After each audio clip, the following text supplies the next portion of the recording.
नमस्कार, स्वागत है आपका। मैं हूं आपके साथ रोहित पुलेठा। आपके लिए लाया हूं देश और दुनिया भर की खबरें बिना किसी लाग लपेट के। बस मेरे साथ 60 मिनट तक बने रहिए, आंख कान खोल के। और सबसे पहले 4 बड़ी खबरें। महाराष्ट्र में शिवसेना 50-50 फॉर्मूले की मांग पर अड़ी हुई है। इस बीच मुख्यमंत्री पद को लेकर दबाव बनाने के लिए शिवसेना की युवा इकाई ने भी मुहिम शुरू कर दी है। हालांकि बीजेपी ने अभी तक अपने पत्ते नहीं खोले हैं। दिवाली के बाद दिल्ली एनसीआर में सांस लेना और मुहाल हो गया और हवा में प्रदूषण का स्तर खतरनाक स्थिति तक जा पहुंचा है। सुप्रीम कोर्ट की सख्ती के बावजूद दिवाली पर जमकर पटाखे फोड़े गए। एआईयूडीएफ के मुखिया बदरुद्दीन अजमल ने मुस्लिम समुदाय को कई बच्चे पैदा करने की नसीहत दी तो सियासी घमासान शुरू हो गया। असम की बीजेपी सरकार ने नए नियम के तहत सरकारी नौकरी के लिए 2 बच्चों की शर्त रख दी है। दिल्ली में महिलाओं को केजरीवाल सरकार ने तोहफा दिया है। भैया दूज के दिन से डीटीसी बसों में महिलाएं मुफ्त में सफर कर सकेंगी। सुरक्षा के लिए बसों में 13,000 मार्शल्स की नियुक्ति भी की जाएगी। और सबसे पहले टॉप वीडियोस। लखनऊ में एक फर्नीचर शोरूम और हेयर सैलून में आग लगने से लाखों का सामान जलकर राख हो गया, जिसके बाद दमकल विभाग की टीम ने आग पर काबू पाया।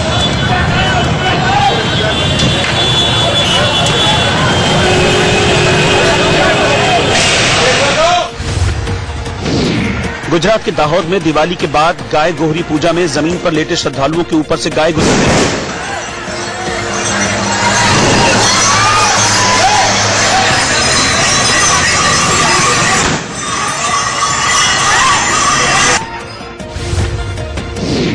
ओडिशा के मयूरभंज में एक घर की रसोई में कोबरा दिखने के बाद हड़कंप मच गया। सांप पकड़ने वाले ने कोबरा सांप को बड़ी मुश्किल से पकड़ा और उसे जंगल में छोड़ दिया।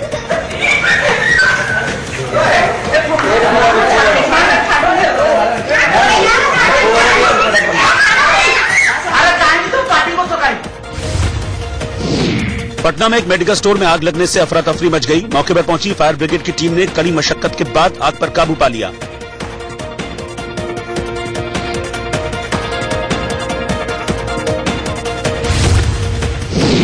मध्य प्रदेश के खरगोन में दिवाली के बाद लोग एक मैदान में 2 भैंसों को आपस में लड़ाकर दांव लगाते दिखे, जिसे देखने के लिए लोगों की भीड़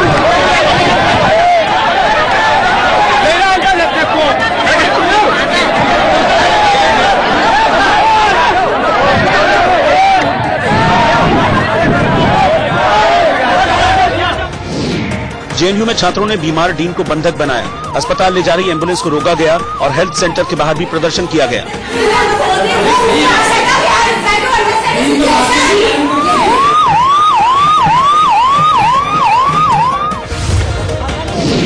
यूपी के अयोध्या में शॉर्ट सर्किट की वजह से बैग की एक दुकान में आग लग गई, जिसके बाद दमकल की 5 गाड़ियों ने मौके पर पहुंचकर आग पर काबू पाया।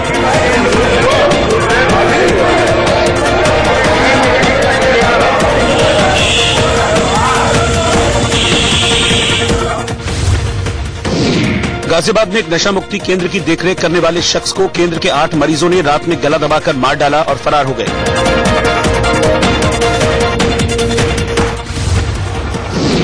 हांगकांग में चीन के खिलाफ प्रदर्शन कर रहे प्रदर्शनकारियों पर काबू पाने के लिए सुरक्षा बलों ने पेपर स्प्रे का इस्तेमाल किया, जिसके बाद प्रदर्शनकारियों और सुरक्षा बलों के बीच तीखी झड़प हुई।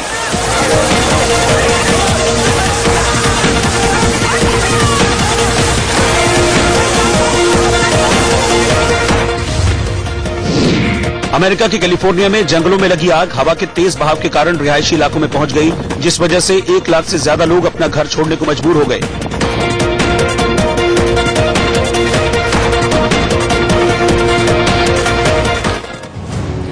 दिवाली बीत गई, लेकिन अंधविश्वास का अंधेरा नहीं गया। उज्जैन में गोवर्धन पूजा के दिन गायों के पैरों तले कुचलने की परंपरा काफी पुरानी है, जिसे आज के दिन भी निभाए। दिवाली बीत गई, लेकिन अंधविश्वास का अंधेरा नहीं गया। उज्जैन में गोवर्धन पूजा के दिन गायों के पैरों तले कुचलने की परंपरा काफी पुरानी है, जिसे आज के दिन भी निभाए।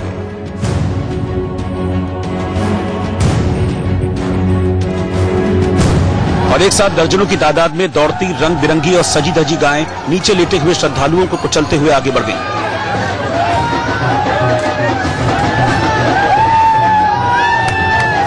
दौड़ती गायों के नीचे लेटने की परंपरा धार्मिक है। उज्जैन से 75 किलोमीटर दूर वडनगर में गौ पूजा के बाद सैकड़ों लोग एक कतार में लेट जाते हैं और उनके ऊपर से दर्जनों गाय गुजरती हैं। गांव के लोगों को लगता है कि गाय कुचल दे तो तरक्की होती है, इसीलिए हर साल इस परंपरा का पालन किया जाता है। लेकिन इस विश्वास की वजह से कई लोग घायल भी होते हैं। दिलचस्प बात यह है कि इस पूजा से जिनकी मन्नत पूरी हो जाती है वो भी धन्यवाद करने के लिए इसमें शामिल होते हैं। मान्यता है कि गाय में 33 करोड़ देवी देवताओं का वास होता है और गाय के पैरों के नीचे आने से देवताओं का आशीर्वाद मिलता है। परंपरा के मुताबिक लोग 5-6 दिन तक उपवास करते हैं और दीपावली के एक दिन पहले गांव के मंदिर में रात गुजारते हैं। सुबह ढोल नगाड़ों के साथ गांव की परिक्रमा की जाती है और उसके बाद इंसानों के जमीन पर लेटने की प्रक्रिया शुरू होती है। विश्वास तो ये है कि गायों के ऊपर से गुजरने के बावजूद श्रद्धालुओं को खरोच तक नहीं आती, लेकिन हकीकत में ऐसा है नहीं। मामूली चोटों के अलावा कई बार लोग गंभीर रूप से जख्मी भी होते हैं, लेकिन आस्था के नाम पर यह परंपरा जारी है। गुजरात के दाहोद में भी ऐसी ही एक तस्वीर सामने आई, जहां परंपरागत तरीके से नववर्ष का त्योहार गाय गोहरी के नाम से मनाया गया। वहां भी गायों को कई रंगों से सजाया जाता है, उनकी पूजा की जाती है और फिर लोग जमीन पर औंधे लेट जाते हैं और गायों का समूह उनके ऊपर से गुजर जाता है। और ये सब कुछ आस्था के नाम पर होता है। आप तस्वीरें देख सकते हैं कि कई लोग जमीन पर लेटे हुए हैं। त्योहार के नाम पर, पर्व के नाम पर, आस्था के नाम पर गायों को इन जमीन पर लेटे हुए लोगों के ऊपर से गुजारा जाता है। इस दौरान कई लोगों को चोटें भी आती हैं। हालांकि यहाँ के लोग मानते हैं कि इस तरह धर्म के मुताबिक ये जो आस्थाएं बनी हैं इनका पालन करने से कुछ होता नहीं है, लेकिन कई लोगों को चोटें भी आई। उधर गुजरात के अमरेली में दिवाली की रात अंगारों से लड़ाई शुरू हुई। लोगों ने गुट बनाकर एक दूसरे पर जलते हुए पटाखे फेंके। बोलचाल की भाषा में इसे इंगोरिया की लड़ाई कहते हैं, जिसमें बड़ी तादाद में लोग शामिल हुए और मशालों की तरह पटाखे जलाकर दूसरों को निशाना बनाया। देखते ही देखते हवा में चारों तरफ अंगारे नजर आने लगे। लोग बेखौफ होकर पटाखे जला रहे थे और मशाल की तरह उसे कभी हवा में उछाल रहे थे तो कभी उसके साथ दौड़ रहे थे।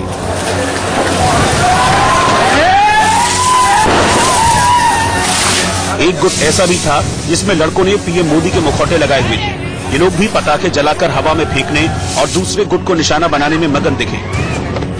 गुजरात के अमरेली में दिवाली की रात दिलचस्प लेकिन खतरनाक खेल खेला गया। सुलगते अंगारे एक दूसरे पर फेंके गए और इस दौरान खूब मौज मस्ती हुई।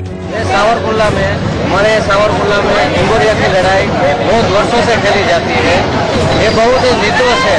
बहुत पुराने समय से जो इंगोरिया का फल आता है उसमें से गर्भ निकालकर उसमें दारू जो होता है उसको भरा जाता है। फिर उसके ऊपर एक जो पत्थर होता है उसको मार के उसके ऊपर बंद किया जाता है।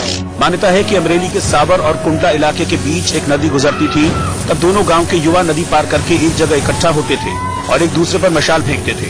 बाद में सावर और कुंडला मिलकर एक शहर सावर कुंडला बन गया, लेकिन ये परंपरा कायम रही। हैरानी की बात यह है कि ये लोग एक दूसरे पर सुलगते हुए पटाखे फेंकते हैं, बावजूद इसके आज तक कोई भी बड़ी दुर्घटना सामने नहीं आई है। सावरकुंडला में 75 साल से इंगोरिया की लड़ाई चल रही है और ये लड़ाई बिल्कुल निर्दोष है। पूरी रात खेला जाता है ये लड़ाई और सब आनंद से और उल्लास से ये दिवाली का पर्व पे ये लड़ाई खेली जाती है। अंगारों के इस युद्ध के लिए खासतौर पर पटाखे बनाए जाते हैं। उसमें बारूद का इस्तेमाल इस तरह किया जाता है कि रोशनी तो हो लेकिन किसी को चोट न पहुंचे। हालांकि एक दूसरे पर जलते पटाखे फेंकने में जोखिम तो होता ही है, फिर भी दशकों से ये खेल इसी तरह जारी है। दिल्ली में दिवाली पर जमकर पटाखे फोड़े गए। पटाखे से एयर क्वालिटी इंडेक्स 300 के पार बेहद खराब स्तर पर पहुंच गया। दिल्ली में दिवाली पर जमकर फोड़े गए पटाखे से एयर क्वालिटी इंडेक्स 300 के पार बेहद खराब स्तर पर पहुंच गया। आने वाले दिनों में प्रदूषण और बढ़ने की आशंका जताई जा रही है। मुंबई के सायन में एक गोदाम में रात करीब 1 बजे भीषण आग लग गई, जिसके बाद दमकल की टीम ने मौके पर पहुंचकर आग पर काबू पाया। छत्तीसगढ़ की राजधानी रायपुर में सीएम भूपेंद्र सिंह बघेल ने अपनी पत्नी के साथ गोवर्धन भगवान की पूजा अर्चना की।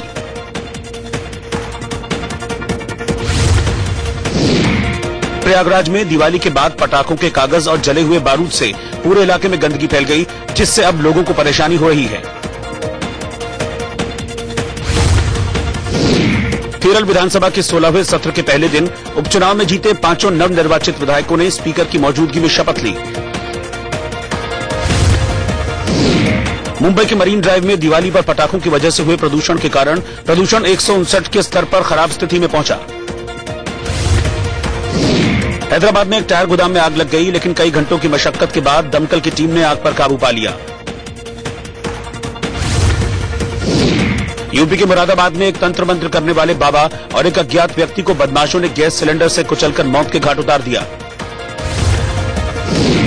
हैदराबाद में अपनी मांगों को लेकर लगभग 25 दिनों से प्रदर्शन कर रहे ट्रांसपोर्ट कर्मचारियों ने पूरे राज्य में जिलाधिकारी के दफ्तर के सामने प्रदर्शन शुरू किया। मुंबई में दिवाली के मौके पर अमिताभ बच्चन के घर पर हुई पार्टी में बॉलीवुड के कई सितारों ने शिरकत की। असम में बीजेपी सरकार के फैसले पर सवाल उठाते हुए AIUDF यानी all India United democratic front के अध्यक्ष बदरुद्दीन अजमल ने मुस्लिमों को कई बच्चे पैदा करने की नसीहत दी थी। असम सरकार का फैसला है कि 2 से ज्यादा बच्चे होने पर सरकारी नौकरी नहीं मिलेगी। लेकिन फैसले पर सवाल उठाते हुए बदरुद्दीन अजमल ने मुस्लिमों को बेहिसाब बच्चे पैदा करने की सलाह दी। अब तक 2 बच्चे पैदा करने की बात है। हमारा इस्लाम इस चीज को नहीं मानता। जितना दुनिया में लोग आने वाले हैं, गवर्नमेंटों ने बहुत बड़े प्रोग्राम कर लिए। जितना जिसके नसीब में लिखा है बच्चा पैदा करते रहो। बच्चे पैदा होने से किसी के नसीब में कोई किसी के नसीब का नहीं खाता।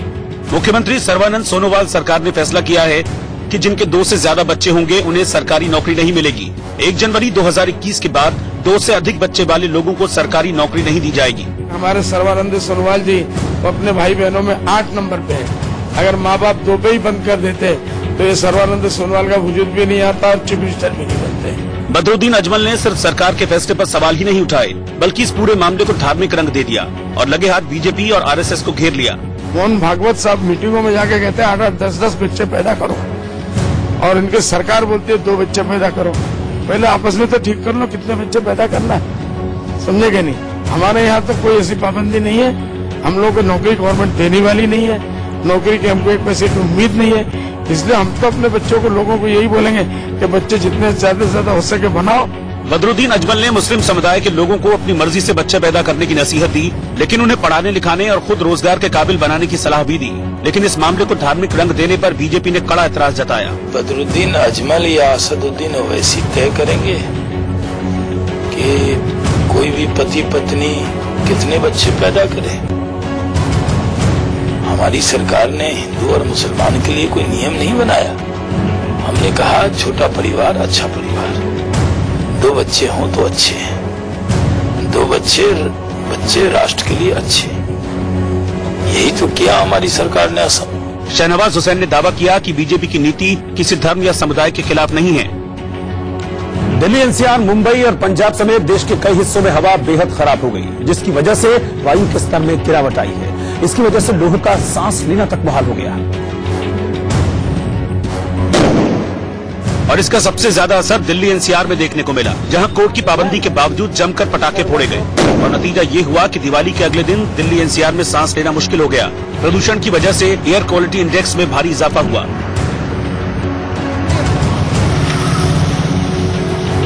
केंद्रीय पृथ्वी विज्ञान मंत्रालय की वायु गुणवत्ता मापने वाली सेवा सफर के मुताबिक दिल्ली के लोधी रोड इलाके में सोमवार की सुबह पार्टिकुलेट मैटर यानी PM 2.5 का स्तर 500 तक पहुंच गया। यानी दिल्ली में हवा की स्थिति खराब ही नहीं बल्कि बेहद खराब है।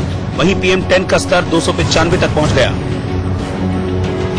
ऐसा ही कुछ हाल दिल्ली के बाकी इलाकों का भी था। मेजर ध्यानचंद नेशनल स्टेडियम और इंडिया गेट पर PM 2.5 240 के स्तर पर और PM 10 182 के स्तर पर रिकॉर्ड किया गया, जो लोगों को बीमार करने के लिए काफी है।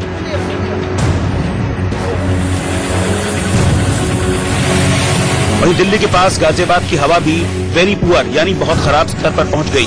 वहां पर PM 2.5 का स्तर 500 के आंकड़े को भी पार कर गया। नतीजा ये हुआ कि बड़े और बच्चों को मुंह पर मास्क लगाकर घर से बाहर निकलना पड़ा। पॉल्यूशन इतना है बहुत ज्यादा, बड़े इंसानों को सांस लेने में दिक्कत है। ये तो फिर भी बच्चा है, बहुत ज्यादा होती है और कल बम वगैरह फूटे हैं तो उससे और ज्यादा होती है, तो इन्फेक्शन वगैरह ज्यादा होते हैं। यूपी के हापुड़ में हालात और भी बदतर नजर आए। वहां PM 2.5 का स्तर 657 पर दर्ज किया गया। अगर आने वाले कुछ दिन ऐसे ही हालात रहते हैं तो यहाँ लोगों का सांस लेना बहुत मुश्किल होने वाला है। और कमोबेश यही हालत दिल्ली NCR के सभी इलाकों की है, जहां लोग जहरीली हवा में सांस लेने को मजबूर हैं। लेकिन हालात मुंबई में भी चिंताजनक हैं, जहां दिवाली पर फोड़े गए पटाखे सोमवार सुबह लोगों के लिए मुसीबत बन गए। हालांकि मुंबई में दिल्ली NCR के मुकाबले हवा कम खराब थी। वहां एयर क्वालिटी इंडेक्स के मुताबिक हवा बाकी जगह के मुकाबले साफ और सेहत के लिए बेहतर बताई गई।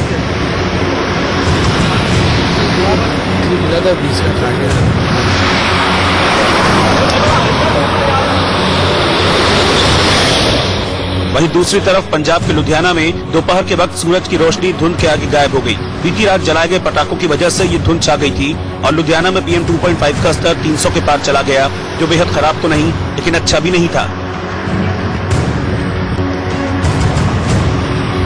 हालांकि अच्छी बात यह है कि दिल्ली NCR और देश के कई हिस्सों में पराली और पटाखे की वजह से जहरीली हवा के स्तर में काफी सुधार हुआ है। दिवाली के बाद PM 2.5 का जो स्तर 700 का आंकड़ा पार कर जाता था, वो अभी फिलहाल 500 के ही पार है, लेकिन मौजूदा स्थिति भी बच्चों और बुजुर्गों के लिए अच्छी नहीं है। और आइए अब आपको ये बताते हैं कि आखिर ये PM 2.5 और PM 10 है क्या, और इससे ये कैसे पता चलता है कि हवा कितनी कम और कितनी ज्यादा जहरीली है। पहले तो आप ये जान लीजिए कि PM का मतलब क्या होता है। PM का मतलब होता है पार्टिकुलेट मैटर या फिर कण प्रदूषण, जो कि वातावरण में मौजूद ठोस कणों और तरल बूंदों का मिश्रण होते हैं। PM 10 हवा में तैरते वो कण हैं जिन्हें हम नंगी आंखों से देख सकते हैं, जैसे धूल और मिट्टी जैसे पदार्थ। वहीं PM 2.5 के कण इतने छोटे या महीन होते हैं कि उन्हें केवल इलेक्ट्रॉन माइक्रोस्कोप की मदद से ही देखा जा सकता है। PM 10 के कण थोड़ा मोटे होते हैं और जब ये सांस के साथ शरीर में जाते हैं तो हमारे गले को नुकसान पहुंचाते हैं और गला खराब होने लगता है। वहीं PM 2.5 के कण सीधे आपके फेफड़ों पर असर डालते हैं, जिससे सांस लेने में दिक्कत, आंख, नाक और गले में जलन और छाती में कुछ खिंचाव महसूस होता है। PM 2.5 और PM 10 को देखते हुए एयर क्वालिटी इंडेक्स बनाया गया है, जिसके तहत 0 से 50 को अच्छा, 51 से 100 को संतोषजनक माना जाता है। वहीं 101 से 200 को मध्यम, तो 300 के लेवल को खराब माना जाता है। 301 से 400 की हवा को बेहद खराब श्रेणी में रखा जाता है, जबकि अगर ये 401 से 500 तक पहुंच जाए तो फिर ये गंभीर हो जाता है, और अगर ये PM 501 के स्तर को पार कर जाए तो इसे बेहद खराब या अत्यंत खराब माना जाता है। आईसिस सरगना बगदादी के मारे जाने के बाद अब्दुल्ला कारदश को संगठन की जिम्मेदारी दी गई। आईसिस सरगना बगदादी के ढेर होने के बाद इस्लामिक स्टेट ने अब्दुल्ला कारदश को अपना नया सरगना चुना है। उत्तर प्रदेश के उन्नाव में अपने भाई के अंतिम संस्कार में पहुंचे कुलदीप सेंगर ने सुरक्षा घेरा तोड़ते हुए भीड़ को संबोधित किया।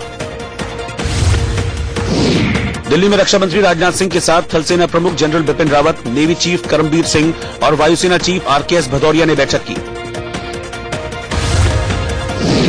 शिवसेना की युवा सेना इकाई ने अपने प्रमुख आदित्य ठाकरे के समर्थन में मेरा विधायक मेरा मुख्यमंत्री अभियान शुरू किया। जम्मू कश्मीर पुलिस ने हिजबुल मुजाहिदीन के 3 आतंकियों पर 30 लाख रुपए के भारी भरकम इनाम का ऐलान किया है। मध्य प्रदेश के चित्रकूट में 5 दिवसीय दीपदान मेले की शुरुआत हुई, जहां लोगों ने मंदाकिनी नदी में डुबकी लगाकर कामदगिरी पर्वत की परिक्रमा की। अन्नकूट पर्व के मौके पर पारंपरिक रीति रिवाज के साथ गंगोत्री के कपाट शीतकाल तक के लिए बंद कर दिए गए। भोपाल में गोवर्धन पूजा के मौके पर बीजेपी विधायक रामेश्वर शर्मा ने पारंपरिक तरीके से गाय की पूजा की। भोपाल में मंत्री PC शर्मा ने छठ पूजा की तैयारियों को लेकर घाटों का निरीक्षण करने के बाद निगम अधिकारियों को जरूरी दिशा निर्देश दिए। JNU में हॉस्टल को लेकर बुलाई गई अहम बैठक एक बड़े हंगामे में तब्दील हो गई और फिर आरोप यह है कि छात्रों ने यूनिवर्सिटी के डीन को बंधक बना लिया। खबर के मुताबिक आज इंटर हॉस्टल एडमिनिस्ट्रेशन की बैठक थी, जहां छात्र संघ से जुड़े छात्र पहुंचे और उन्होंने विरोध प्रदर्शन शुरू कर दिया। थोड़ी देर बाद डीन की तबीयत खराब होने लगी तो एम्बुलेंस को बुलाना पड़ा, लेकिन छात्र एम्बुलेंस के सामने खड़ा होकर ही प्रदर्शन करने लगे और काफी देर तक ये हंगामा चलता रहा। किसी तरह एम्बुलेंस को JNU के ही हेल्थ सेंटर ले जाया गया, लेकिन वहां भी छात्रों का प्रदर्शन जारी रहा।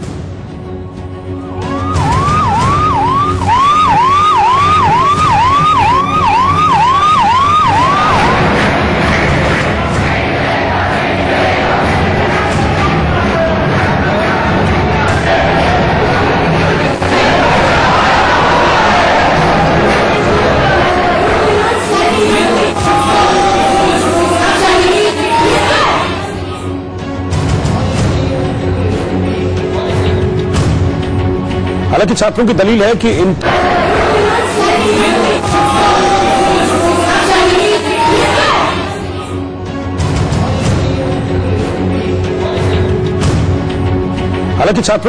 कि इंटर हॉस्टल मीटिंग में हॉस्टल के नियमों को रिन्यूअल किया जाना था। छात्रों की आपत्ति ये थी कि इससे छात्र संघ को अलग रखा गया और इसी पर ये छात्र भड़क गए। उनका आरोप है कि इस तरह बैठक करके प्रशासन हॉस्टल की फीस बढ़ाना चाहता है।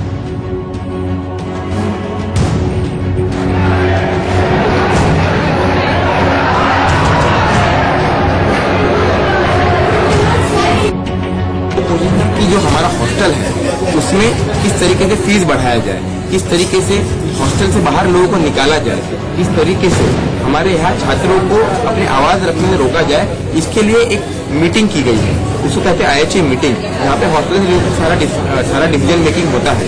यहाँ पे JNU का छात्र संघ एक परमानेंट मेंबर होता है, पर हमें बिना बुलाए, हमारे बिना सहमति के, बिना अनुमति के इस मीटिंग को आज कराने की कोशिश की गई है। और जब छात्र प्रोटेस्ट करके अपना एक सिंपल डिमांड रखे कि छात्र संघ को बुलाया जाए और छात्र संघ के बिना कोई ऐसा मीटिंग ना हो, तो इस पीसफुल डेमोन्स्ट्रेशन को वाइस चांसलर और डीन ऑफ स्कूल्स की तरफ से एक झूठ और एक गलत लाइट में दिखाने की कोशिश किया जा रहा है।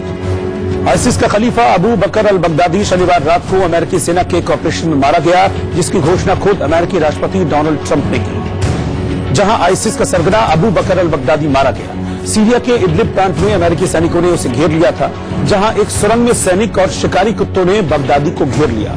जब बचने का कोई रास्ता बगदादी को नहीं दिखा तो उसने खुद को उड़ा लिया। इसके लिए बगदादी ने आत्मघाती जैकेट पहना और 3 बच्चों के साथ खुद को उड़ा लिया। बताया जा रहा है कि बगदादी लादेन से भी ज्यादा क्रूर और खतरनाक था। इसके लिए साल 2013 में अलकायदा से अलग होकर उसने एक संगठन तैयार किया। सद्दाम हुसैन के जाने के बाद उसने इराक को भुनाने की कोशिश की। इसके लिए उसने अधिकांश सद्दाम समर्थकों को अपने पक्ष में कर लिया। इसके अलावा बगदादी खौफनाक वीडियो दिखाकर लोगों में डर पैदा करता था, जिसके लिए 2014 में अमेरिकी पत्रकार की गला काटकर हत्या भी कर दी गई थी। इसके लिए उसने सोशल मीडिया के जरिए आतंक पैदा किया। अपने काम के लिए फेसबुक, ट्विटर, गूगल सर्च से युवाओं को बहकाया। बगदादी सोशल मीडिया के जरिए युवाओं की भावना को हवा देता था। इस काम में आईसिस का मीडिया सेल वीडियो शेयर कर लोगों के बीच दहशत फैलाता था। बीच बीच में बगदादी मस्जिद में खड़ा होकर जिहाद पर भड़काऊ भाषण भी दिया करता था। लेकिन आईसिस का सरगना बगदादी मारा गया, यह सुनकर पाकिस्तान सकते में चला गया। पाकिस्तान के पूर्व गृहमंत्री रहमान मलिक अमेरिकी राष्ट्रपति के दावों पर सवाल खड़े करते हुए बगदादी की मौत के सबूत मांगने लगे। दुनिया के सबसे खूंखार आतंकवादी आईसिस सरगना की मौत से दहशत और खौफ का एक साम्राज्य खत्म हुआ तो पाकिस्तान बेचैन हो उठा। शनिवार को सीरिया में अमेरिकी सैनिकों से घिरे बगदादी ने खुद को बॉम्ब से उड़ा लिया, जिसकी जानकारी खुद अमेरिकी राष्ट्रपति डोनाल्ड ट्रंप ने सामने आकर दी। He died after running into a dead-end tunnel, whimpering and crying and screaming all the way. And he had dragged 3 of his young children with him. They were led to certain death. He reached the end of the tunnel as our dogs chased him down. He ignited his vest, killing himself and the 3 children. अगर पाकिस्तान ये मानने को तैयार नहीं कि उसका hero कुत्ते की मौत मर गया, अब किसी बेगुनाह महिला और मासूम बच्चे की चीखें नहीं सुनाई देंगी। तभी तो पाकिस्तान के पूर्व गृहमंत्री रहमान मलिक ने अमेरिका के दावे पर सवाल खड़े करते हुए बगदादी की मौत का सबूत मांग लिया। रहमान मलिक ने ट्विटर पर लिखा, अमेरिका के राष्ट्रपति ने बगदादी की मौत की सूचना दी है, मगर मैंने आईसिस की तरफ से अभी तक इसकी पुष्टि नहीं देखी है। सीरिया में जारी गृहयुद्ध और क्षेत्र की राजनीति के मद्देनजर भ्रम की स्थिति उत्पन्न होना स्वाभाविक है। देखते हैं कि वो वास्तविकता में मारा गया है या नहीं। हालांकि कुछ देर बाद ही ये खबर भी सामने आ गई कि आईसिस ने अब्दुल्ला करादेश को बगदादी का उत्तराधिकारी घोषित कर दिया, जो शायद रहमान मलिक की तसल्ली के लिए ही किया गया, क्योंकि आतंकी पैदा करने वाले पाकिस्तान को कभी भी उनके अंत का सच आसानी से कबूल नहीं होता। 2011 में पाकिस्तान में ही ओसामा के मारे जाने के बाद भी पाकिस्तान ऐसी ही बातें कर रहा था। और आप कान खोल के भी अभी वक्त एक छोटे से ब्रेक का है, लौट रहे फौरन वापस, आप बने रहिए हमारे साथ।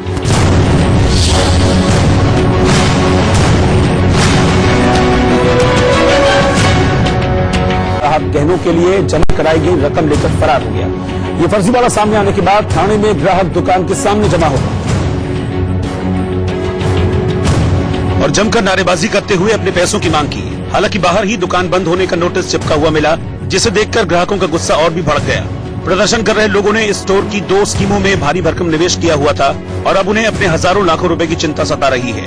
थाने में प्रदर्शन कर रहे लोगों का आरोप है कि कंपनी के चेयरमैन और प्रबंध निदेशक ने अपने सभी शोरूम बंद कर दिए और अचानक गायब हो गए। ग्राहकों के मुताबिक गुडविन स्टोर 2 स्कीम चला रहा था। पहली स्कीम में फिक्स डिपॉजिट पर 16% ब्याज की पेशकश की गई थी और दूसरी स्कीम में डिपॉजिट के 1 साल पूरे होने पर गोल्ड ज्वेलरी देने की पेशकश की गई थी और स्कीम के तहत ग्राहकों ने 2000 रुपए से लेकर 50 लाख रुपए से ऊपर का निवेश किया हुआ था। प्रदर्शन कर रहे ग्राहकों के मुताबिक जब वो गुडविन ज्वेलर के आउटलेट पर पहुंचे तो पाया कि सभी आउटलेट 4 दिन पहले अचानक बंद हो गए।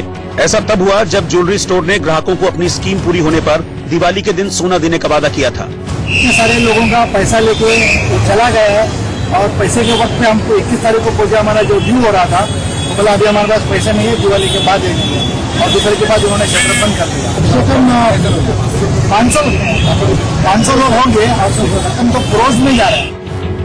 ग्राहकों को जहां अपने लाखों रुपए डूबने का डर सता रहा है, वहीं पुलिस का मानना है कि ये रकम करोड़ों में हो सकती है। पहले 29 लोगों का स्टेटमेंट लिया, पहले 1 करोड़ 80 लाख का अमाउंट हो गई थी, टोटल 25 लोग है, 1 करोड़ 13 लाख अमाउंट हो गई, कम से कम 3 करोड़ तक यह मामला जा चुका है।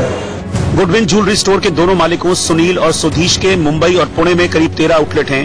महाराष्ट्र के वाशी, ठाणे, डोंबिवली, चेंबूर, वसई, अंबरनाथ में भी आउटलेट हैं। कुछ आउटलेट केरल में भी हैं।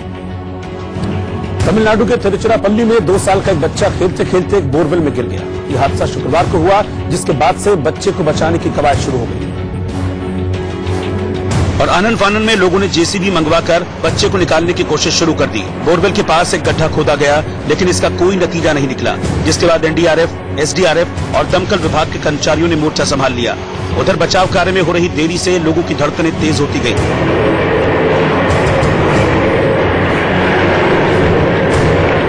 इस बीच मामले की गंभीरता को देखते हुए तमिलनाडु के स्वास्थ्य मंत्री विजय भास्कर और रेवेन्यू मिनिस्टर मौके पर पहुंचे और रेस्क्यू ऑपरेशन का जायजा लिया। वहीं देश भर में बच्चे के लिए प्रार्थनाओं का दौर जारी है।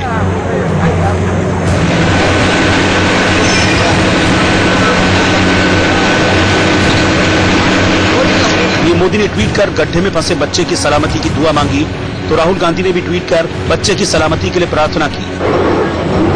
उधर तमिलनाडु के मुख्यमंत्री ओ पनीरसेल्वम भी मौके पर पहुंचे। 25 तारीख को बच्चा 5:30 बजे एक बोरवेल में गिर गया और लगभग 35 फीट गड्ढे में जाकर फंस गया, लेकिन बचाव कार्य के दौरान ही बच्चा खिसक कर लगभग 100 फीट नीचे चला गया। वहीं एनडीआरएफ समेत तमाम बचाव दल बोरवेल के बराबर में खुदाई करके रेस्क्यू ऑपरेशन में जुटे रहे। छत्तीसगढ़ के दुर्ग में एक शख्स ने सीएम भूपेश बघेल के हाथों पर ताबड़तोड़ चाबुक बरसाए। मुख्यमंत्री वहां परंपरागत गौरा गौरी पूजा में शामिल हुए और पूजा पाठ से पहले सीएम भूपेश बघेल ने परंपरा का पालन किया, जिसमें एक बुजुर्ग शख्स ने, जिसे छत्तीसगढ़ में बैगा कहते हैं, सीएम भूपेश बघेल के हाथ पर कोड़े बरसाए।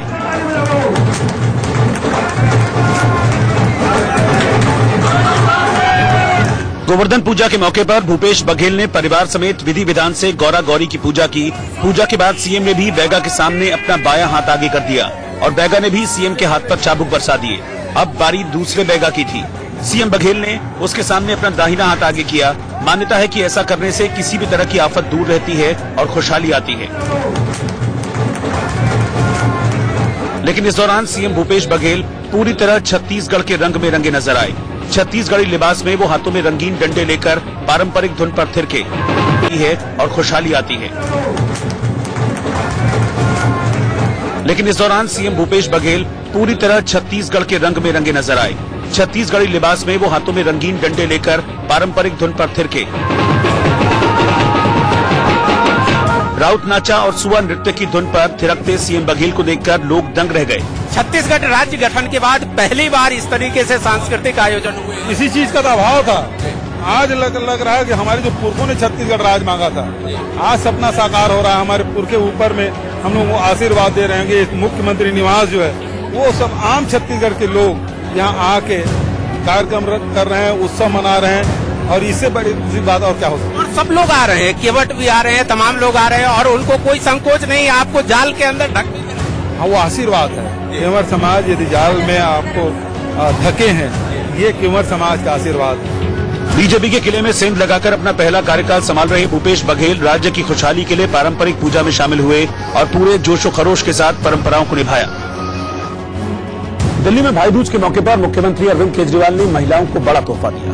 बस मार्शल की नियुक्ति के एक कार्यक्रम के दौरान सीएम केजरीवाल ने कहा कि 29 अक्टूबर को यानी भाई दूज से महिलाएं डीटीसी की बसों में मुफ्त सफर कर सकेंगी। साथ ही महिलाओं की सुरक्षा को देखते हुए डीटीसी की बसों में 13,000 मार्शल तैनात किए जाएंगे।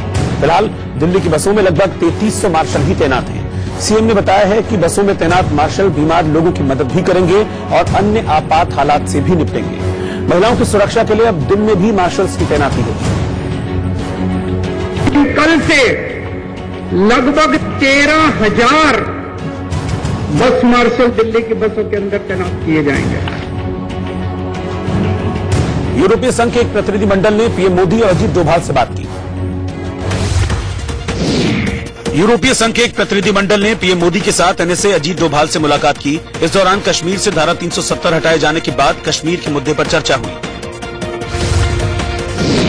प्रधानमंत्री नरेंद्र मोदी के विमान को अपने एयर स्पेस से नहीं जाने देने पर भारत ने पाकिस्तान के खिलाफ ICAO यानी अंतर्राष्ट्रीय नागरिक उड्डयन संगठन में शिकायत कर दी। छत्तीसगढ़ के कोंडागांव जिले में पटाखों की दुकान में आग लगने से 3 लोगों की मौत हो गई। वाराणसी में कैंट पुलिस ने हथियारों के साथ 2 शातिर बदमाशों को गिरफ्तार किया है, जिन पर कई मुकदमे दर्ज हैं। 2 अभियुक्त को एक में कैंट थाने के पुलिस के द्वारा पकड़ा गया है, जिनके नाम मुमताज खान और मोहम्मद अहमद है। ये दोनों आदमपुर वाराणसी के रहने वाले हैं और इनके कब्जे से 2 पिस्टल बरामद हुए हैं और साथ ही साथ कारतूस, काफी संख्या में कारतूस इनसे बरामद हुए हैं। झारखंड के गिरिडीह में तालाब में नहाने के दौरान डूबने से एक ही परिवार की 2 बच्चियों की मौत हो गई, जबकि तीसरी बच्ची को ग्रामीणों ने डूबने से बचा लिया। छत्तीसगढ़ के जगदलपुर जिले में स्कॉर्पियो के पेड़ से टकराने के बाद 3 लोगों की मौत हो गई, जबकि 5 लोग गंभीर रूप से घायल हो गए। उत्तर प्रदेश के महोबा जिले में देर रात डीजे बजाने से मना करने पर दबंगों ने सदर विधायक के ड्राइवर पर जानलेवा हमला कर दिया।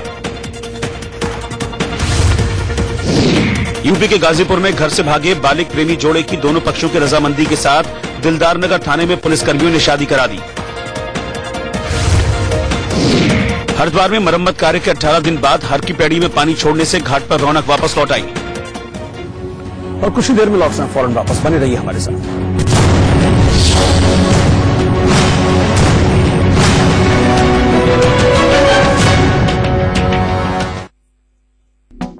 Presented by T-Valley, truly original.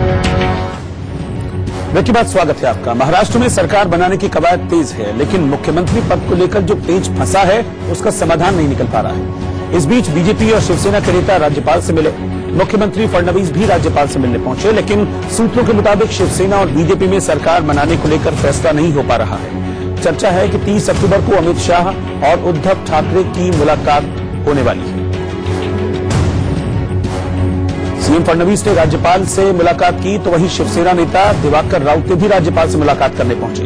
हालांकि दोनों ने इसे शिष्टाचार भी बताया, लेकिन इस मुलाकात के बाद सियासी गलियारे में चर्चा तेज हो गई। शिवसेना पहले ही संकेत दे चुकी है कि अगर बीजेपी ने उसे मुख्यमंत्री पद नहीं दिया तो वो एनसीपी से समर्थन लेने में गुरेज नहीं करेगी।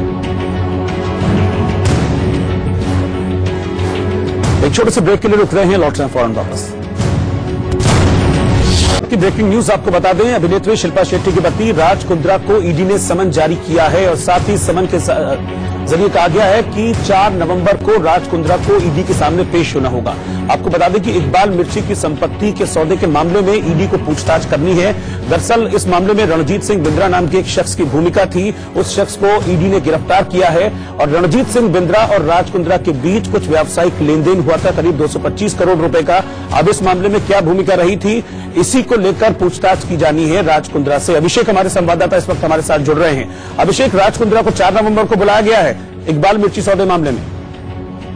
बिल्कुल 4 नवंबर को ईडी के सामने राज कुंद्रा को पेश होना पड़ेगा और सफाई देनी पड़ेगी किस तरीके से उनके रंजीत बिंद्रा के साथ कैसे संबंध रहे हैं। देखिए, एक मेन एक्यूज रहा है जिस बिंद्रा को गिरफ्तार किया गया है ईडी द्वारा, और 225 करोड़ का मामला है जो चीटिंग का किया है और काफी मेन रोल अदा किया करता था इकबाल में किस तरीके से उनके रंजीत बिंद्रा के साथ कैसे संबंध रहे हैं। देखिए, एक मेन एक्यूज रहा है जिस बिंद्रा को गिरफ्तार किया गया है ईडी द्वारा, और 225 करोड़ का मामला है जो चीटिंग का किया है और काफी मेन रोल अदा किया करता था इकबाल मिर्ची के पूरे केस में। और अब चूंकि एक मामला सामने आया है कि राज कुंद्रा का उससे काफी शेयर है, उन्होंने पैसे काफी डील्स की थी। जानकारी में करीबन 50 से 60 करोड़ के आसपास डील उन्होंने किया हुआ था। इसी पूरे मामले को लेकर शिल्पा शेट्टी का भी नाम उसमें आया है कि शिल्पा शेट्टी भी इस कंपनी में डायरेक्टर थी। हालांकि बाद में वो शायद नहीं रही, डायरेक्टर वो छोड़ दिया था उन्होंने। मामले पर आने वाले दिनों में शिल्पा शेट्टी से भी ईडी पूछताछ कर सकती है, लेकिन अभी फिलहाल राज कुंद्रा को पूछताछ के लिए 4 नवंबर को बुलाया है। 4 नवंबर को ईडी के सामने पेश होना होगा राज कुंद्रा को। ठीक है, शुक्रिया अभिषेक इस जानकारी के लिए।